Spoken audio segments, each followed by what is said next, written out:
Okay, so I'm actually doing an introduction with my thing already done before the video because I just wanted to tell you that the video is probably going to be pretty long, but I'm glad that I did it this way because if you watch it through, you'll see me come across several different situations in my chain, and I was able to show you how to troubleshoot some of those things.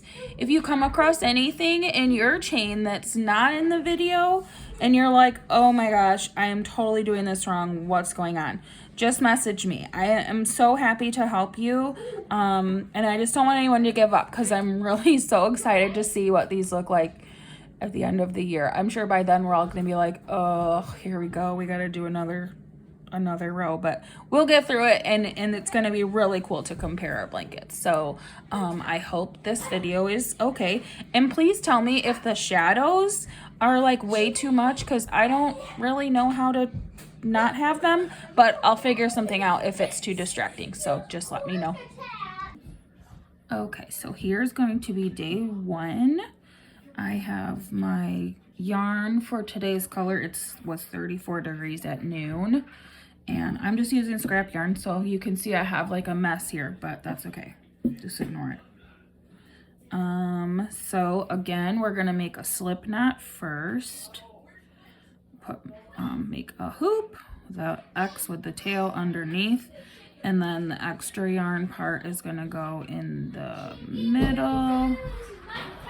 Pull till you have a knot, and then put your crochet hook in, maybe, and pull it tight. I just made like an extra long tail. You don't have to do that.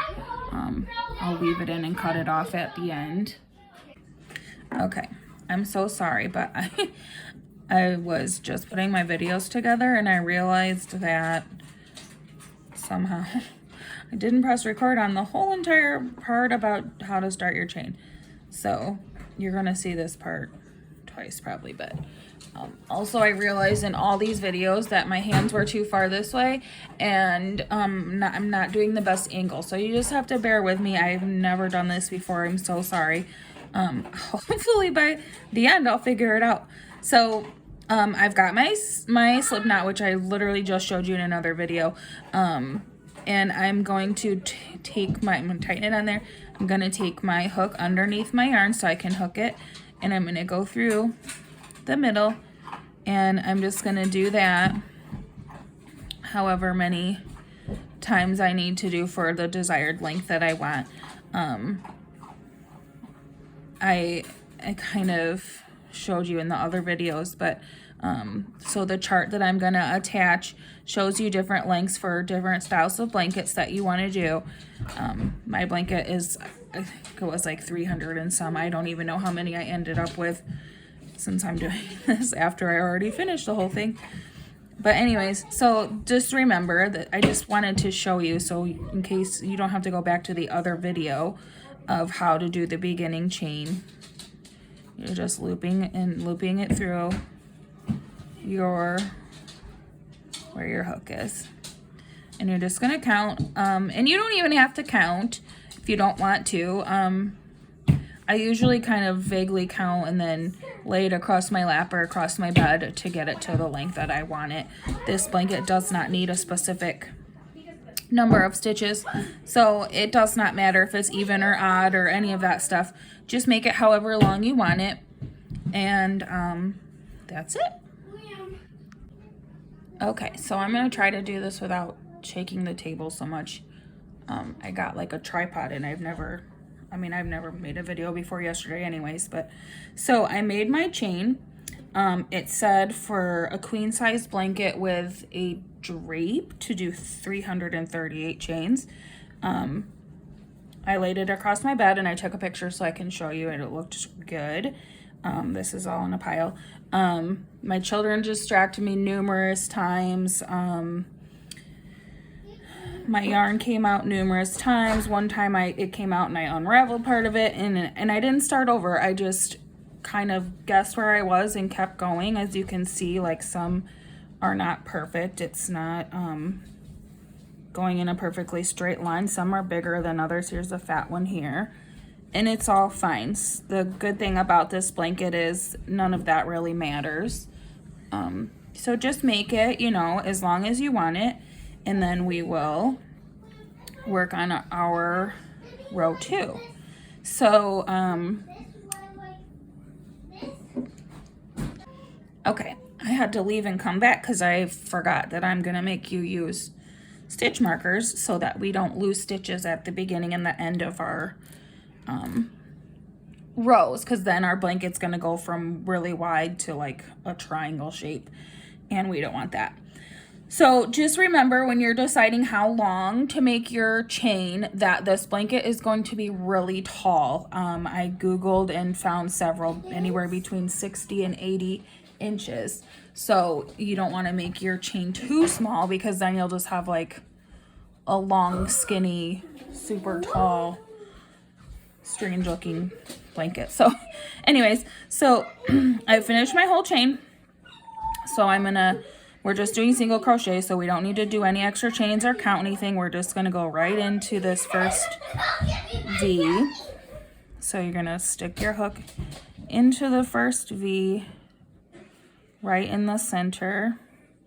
Sorry, I'm shaking the table, and I'm so sorry if I don't know how to do these shadows. I don't know if that's too distracting or what to do about it, but so you're gonna put your hook through the middle. You're gonna go under so that you can hook the yarn, and go through just the V so that you have 2 loops on your hook, and you're gonna go through both with it again.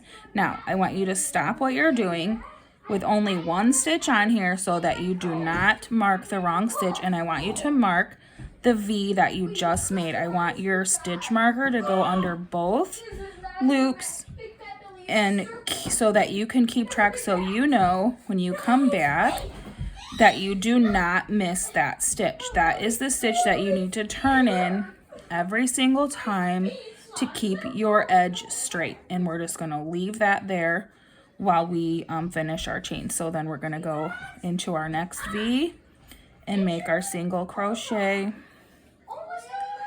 and we're going to do this all the way down through every single stitch. So it's gonna, you know, it'll tighten and loosen, so sometimes it might be hard to catch the correct stitch. Sometimes you might think you need to go in that bottom one, but just stay in your row. And so since I'm doing the top, I'm gonna do the top on every single one, and I'm gonna go 1 V at a time all the way down, and finish up. And then when you're done, see, when we are finished, we're not even going to be able to see this beginning chain anymore. So if you miss a stitch, or you accidentally put 2 stitches in 1 V or anything like that, it's totally fine, because when we come back, we're going to make sure we do it right on the second row. We're not going to miss any stitches, and I'm going to show you how to do it so you don't accidentally do any stitches twice. That way, going forward, after this very first chain, you'll have the same number of stitches every time. I mean, if you wanted to, you could count every time, but when we're doing a blanket this big, that's like a whole lot of counting, so I don't even do that. And by the way, if you do miss a stitch in the middle, or you have an extra stitch in the middle, you know, in the middle of your blanket or whatever, no one is ever going to be able to notice that. I actually do that all the time. I'll make mistakes or miscount in the middle of a blanket, and I just fix it in the next row. The only thing that is going to be very, very noticeable is if you're always missing a stitch at the end, which is why we're going to make sure that we don't do that, because we're going to use stitch markers. Okay, so I've got a little bit done here. I just wanted to show you. You can kind of see here where it's starting to pull a little bit tight on some of these stitches, and this is kind of where it goes back to me being a tight crocheter. You can see this one is kind of pulled tight, so you can see that, like, this stitch, you can see where it goes behind the one I just did, and it's kind of through there. You just want to kind of keep an eye on it, and then I can see still that there's a stitch here coming from behind the one I just did that is actually still there. So I'm still gonna shove my hook in there and do my single crochet. I'm just gonna go all the way down. I don't often anymore have a case where I have a super duper loose one, but I used to, where there would just be like a big old giant loop here, and you just do it the same way, just it's still a stitch. You just do 1 crochet in there. And I also used to have a lot where, and most of you will probably see this that haven't crocheted a lot. As you're going, you're gonna have your chain is gonna be twisting, and where the crochets will kind of start going the other way, and then you'll have the bottom on the top and the top on the bottom. And you don't need to worry about any of that. You don't have to go back and fix that. You just keep on crocheting in the middle of each stitch, because you're doing your single crochet the same way all the way down, and so it's going to be uniform when you get finished, and it's going to be a straight line. Like I said, when we get all done, you won't even be able to see this chain anymore. So the condition of the chain, I mean, it means nothing for the condition of your blanket. And also at the end, I will probably decide, we'll probably do a video for those who want to make a border, and then those who want to make a tassel. And you don't even have to make anything. You can just leave it how it is if you want. I've just become really partial to borders as I've made more and more blankets. So that's just a personal preference of how you want it to look. And you can see, like, my thing is just turning into a curlicue. It's gonna be like that for several rows until there's enough weight to hold it into a straight line. And then, you know, you have to figure out what to do with the whole blanket while you're crocheting 1 row. And it'll just kind of come to you as you go, because obviously it's gonna get really large. And you just have to figure out what way you feel most comfortable, you know, having it on your lap or whatever while you finish your row each day. And see, here's another one that got really kind of pulled and tiny, so I just gotta shove my hook in there. And that's just because I pull really tight when I crochet. I guess it's, I don't know, I guess you could say it's a flaw, but my blankets usually turn out, you know, nice to other people. I critique them myself, but they you know, they usually turn out just fine. And I usually just have to make adjustments for measurements and such, because my blankets usually turn out a little bit smaller than what the pattern says. So sometimes I just have to do some math and make them a little bit bigger is all, which is not a big deal and something you do not have to worry about for this blanket. Okay, so here I've noticed I do have 1 stitch that's a little bit looser, and the way that you can tell this is because you can see I just have 1 top loop here. It starts at my stitch I just did, and it goes behind that stitch and all the way to here. But it looks like there are 2 bottom loops in that same stitch, you can see. But actually, this one belongs to the stitch I just did. But since this stitch is looser, it pulled itself over, and it looks like there's 2 stitches there. But it's actually just 1. You just want to crochet into these top loops in the chain. So just because there's 2 bottom here, don't pay attention to that. Only do your 1 stitch into your top loop right there. And then you can see that it looks huge, but that's still just 1 stitch because you don't have another top loop there. You just have the 1. So you're gonna come over to your next top loop of your next V, and you're gonna go ahead and do a single crochet in there. It's all going to straighten out when you get done. So even if it looks like you have an extra bottom loop there, do not pay attention to those bottom loops. They're just going to confuse you, especially if you have, like I did when I first started, where I just had like twists and turns and crazy loops. You're just worrying about getting a stitch into each one of these top loops of your V's. Here is something else you might come across. You can see that this yarn is kind of fluffy looking right here. It looks a little bit different. I always just crochet past it. I don't know if that's what everyone does, but I don't mind if my blanket has, you know, a little texture every once in a while. It's just sometimes a little bit harder to get it through your hook, especially when we're using a small hook like this. But if you come across a knot in your yarn, like sometimes at the factory they will, I don't even know, run out of, I don't know, but you know, you'll come across a knot where it's two ends knotted together. And I used to always just crochet past those, but then I learned that, I mean, you should never trust a knot that isn't your own. So now I always cut them and do my own, which when I come across that, or if I come across it, I can show you, or if you come across it, please let me know, and I can show you separately. It's totally fine. It's not a big deal.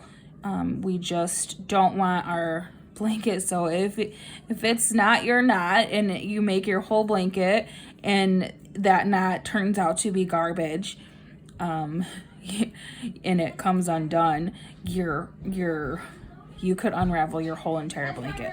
So you definitely don't want that to happen, and I don't want it to happen to you. So if you ever are crocheting and you come across a knot in your yarn and you're like, oh my gosh, what do I do now? Just message me and I can help you get through that part. Okay, so I wanted to share this struggle with you. In case you're a tight crocheter like me, this might happen. So you can see that I had a V right there, and I have another V right here. But for whatever reason, I cannot get my hook into it. The back ridge is in my way, and I just cannot get it in there. So it's totally okay if you have to like use your fingers to help you make a little hole for your hook to come through, and then just push it through. I've done this whole entire thing, and that's the first chain that I've had like that. So I mean, it's not a big deal, but I just wanted to show you that if that happens, don't get upset or think that you did something wrong. You can just use your fingers to get that in there, or you could probably even just, I mean, if it's gonna drive you crazy and you don't want to do all that, just skip it, because it's just the first chain, and it's totally fine. But it also wasn't a big deal for me to use my fingernails and just get a hole in there between those two pieces of yarn and get my hook inside of there. Okay, so I'm almost to the end, and I just wanted to show you at the end. I'm gonna stop one stitch early because with this blanket, we don't know what color our next row is going to be until tomorrow. I mean, we're supposed to get a snowstorm tomorrow. Today, all the snow is melting. Tomorrow, we're supposed to have a snowstorm. So we have no idea. It might be a different color. It might have a lot of color changes, and some of you might not have to change your color tomorrow either. So I'm just gonna leave this last. You can see the last V meets my slip knot down there. So I'm gonna leave that last one like that, so that if I have to change color tomorrow, I can show you how to change color, or I'll just have to turn my row and do the same color. But I'll actually show you both ways, just in case, because who knows what it's gonna be where you are. So when I'm gonna put this away, I always like wrap it around a few times and then just like stick my hook in a few times, because I don't want this to come unraveled. I have children and cats, and who knows what might happen to make it come unraveled. So you can see it's all twisted up here, but if I do this, I know that it's all a straight line. And that's just going to be like that for the first few rows until we get some weight on it to keep it straight. So we do have another stitch marker, but we're not going to use that. Oops, we're not going to use that until we turn to the next row tomorrow. So I think that's it.